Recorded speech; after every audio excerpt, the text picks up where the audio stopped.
We've reached the end of the journey for the Locke family with Netflix's fantasy drama Locke Key. Does this satisfyingly close out the story, or is it a frustrating end?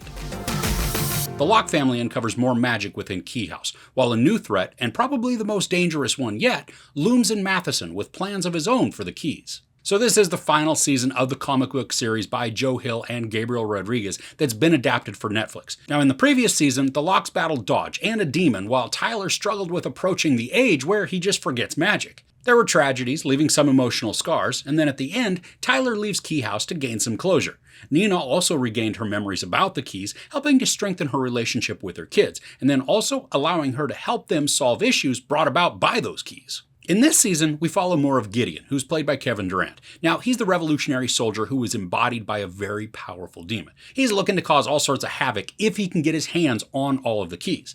Now, within this particular storyline, it has a very similar premise to Stranger Things, which you can look at as either a good thing or a bad thing because of those similarities. Now, the writing in this show isn't always the best, with lines of dialogue that come across as obvious or sometimes even lazily written in their obviousness. And not all of it is that way, but a lot of the dialogue in the story are schmaltzy and they're predictable too. Now, while some of the family moments come across as sweet and endearing, this also runs the risk of being a very kidified show. Many of the plot points start out with stakes that feel like they could have dire consequences, but then they're resolved insanely quickly before any real danger or peril can even be established. And this ends up killing any tension that starts to be created within the show. Now I know this is aimed at a teen-ish audience, but the way the tension is broken every time, and then the way the script plays everything so safely, it seems like the actual target audience is much younger, even with the good amount of swearing that takes place. Now, along with the predictability, there are many plot conveniences that are present, and sometimes they get to be just downright ridiculous in the way that they wrap up a conflict. We meet some twins in the first episode, and they just feel like wasted potential because they come on fiercely, but their storyline peters out really quickly. Another example is with Gideon. Now, sure, he's a powerful demon, but this dude is able to overpower just about anything, so his seemingly invincible nature of him just kills any story attempts to best him. There's also a sequence where a character has to drive, but they shouldn't know how, and yet they do in order to finish the scene. Now I know that's a nitpick, but it's just another example of how the show continues to write its way out of anything that could be complex and instead just chooses a simplified solution. And this is also what contributes to the feeling that this is written for preteens more than anybody else. Now, something that I did enjoy was that the story introduces a time constraint into some of the episodes. Now, this creates some built-in tension, and I was enjoying how it increased the urgency of our character movements and their decisions. Unfortunately, though, this is cut short and resolved before it could get truly effective in sustaining a heightened sense of conflict. Now, the acting in this, I think, is reflective of a lot of the writing, where the actors are doing the best with what they've been given, especially with how each of the arcs has this start-stop feel, where something begins and then it's abruptly resolved and then something new has begun again. Amelia Jones gets to show off her singing abilities, and she performs some great tunes.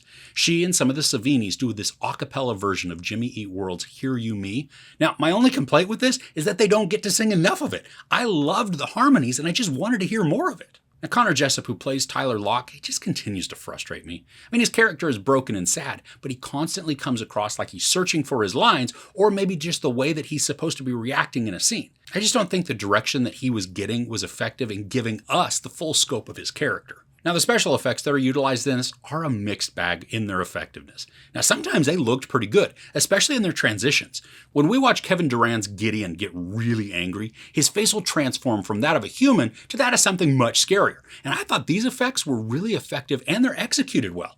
Other times, though, the graphics looked obviously shot on a green screen, and then they had this hugely fake appearance to them. Now, I enjoyed a couple of the character arcs in this as we watch a few of our players exhibit some good growth. Now, sometimes growth was hindered by angst, but there were truly a few times where the characters look back over their actions and then choose a different path going forward. Now, these felt mostly earned, and then they were believable. Despite there being 8 episodes, which is also 2 less than each of the previous 2 seasons, this goes by quickly. Now, the first half of the season has episodes that are in that mid-40-ish minute range, but then the last half of the episodes, they're closer to only 30 minutes long. And I think the fast-paced and the rushed feeling would have been lessened had the final episodes had more content in each of their stories. Now, because this is the final season, I'm glad the show gets the opportunity to close it out, giving resolution and closure to not only the story, but the characters as well. I think the ending comes about pretty fast, and the climax is a bit underwhelming and even anticlimactic, but it's also not out of line with how the rest of the season didn't dive too heavily into the suspenseful drama. Now, I think if you've already been watching this series, it kind of makes sense that you'd want to finish it out. But if you've never watched the show and you're wondering whether or not maybe you should begin this, I'd say probably skip it. Now, I like the first season, and then it dips in quality and story with the final 2 seasons. The concept is awesome and it's intriguing, but the overall execution wanes as the show goes along. So overall, the final season of Locke & Key has some moments where the story is intriguing and even tense. But unfortunately, the show resolves all of the conflicts before they can become engaging, creating a very rushed pace. Predictability and convenience reign with the storytelling, allowing characters and arcs to be concluded way too easily.